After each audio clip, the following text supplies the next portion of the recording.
Air Force One is the most protected aircraft on Earth, not because it's fast, not because it's heavily armed, but because if it ever went down, it wouldn't just be a crash. It would be a global crisis. This plane doesn't just carry passengers, it carries the President of the United States, and that makes it one of the most important and most protected targets in the world. So the real question is, could anything actually take it down? Because Air Force One isn't just a plane. It's a flying command center, designed to survive almost anything.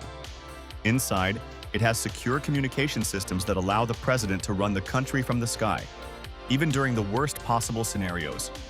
Nuclear threats, global conflict, national emergencies. Air Force One is built to stay connected at all times. It can communicate with military forces, world leaders, and defense systems across the world without interruption, even if systems on the ground are compromised.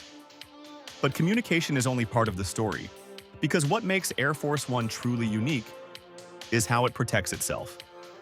Most of its defensive systems are classified, which means the exact details aren't public. But what we do know is enough to understand just how serious this aircraft is. It's believed to have advanced electronic countermeasures, systems designed to confuse or disrupt incoming threats. Things like radar jamming, signal interference, and defensive technologies that can make it incredibly difficult to lock onto.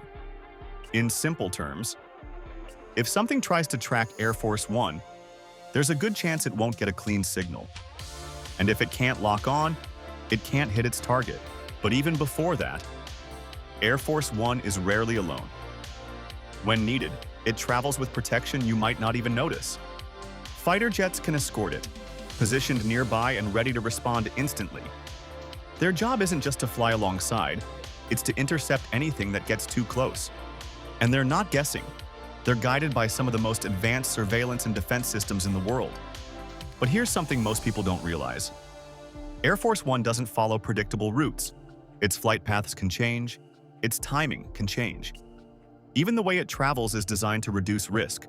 Because if you can't predict where it will be, you can't plan an attack. And then there's one of its most important advantages: endurance. Air Force One can stay in the air for extended periods of time. And if needed, it can refuel mid-flight. That means it doesn't have to land. Not for hours. Not even for an entire mission. In a crisis. That matters more than anything, because the safest place for the president might not be on the ground. It might be in the air, far away from immediate threats, able to move, adapt, and stay protected. But even with all of this, there's still a bigger question. What happens in a worst-case scenario? Because Air Force One isn't just built for normal operations, it's built for the unthinkable.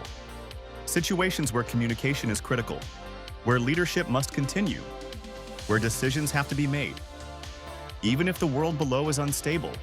In those moments, Air Force One becomes more than transportation. It becomes continuity of government, a way to ensure that no matter what happens, the United States can still function. That leadership doesn't disappear. That control isn't lost. And that changes everything. Because taking down Air Force One isn't just about hitting a plane. It's about getting through layers of protection. Systems you can't see, defenses you don't fully understand, and a network of support that extends far beyond the aircraft itself. And even if someone tried, there's no guarantee they would succeed. Because this aircraft wasn't designed to be vulnerable. It was designed to be prepared. Prepared for threats. Prepared for emergencies. Prepared for scenarios most people never even think about. And that's what makes it so different. Not speed, not weapons, but survivability. So the next time you see Air Force One flying overhead, just remember, you're not looking at a normal aircraft. You're looking at one of the most protected, most important, and most secure machines ever built. And maybe the closest thing to an impossible target in the sky. If you enjoy content like this and want to see more deep dives into the world's most powerful aircraft, make sure to like the video and subscribe, because there's a lot more to uncover.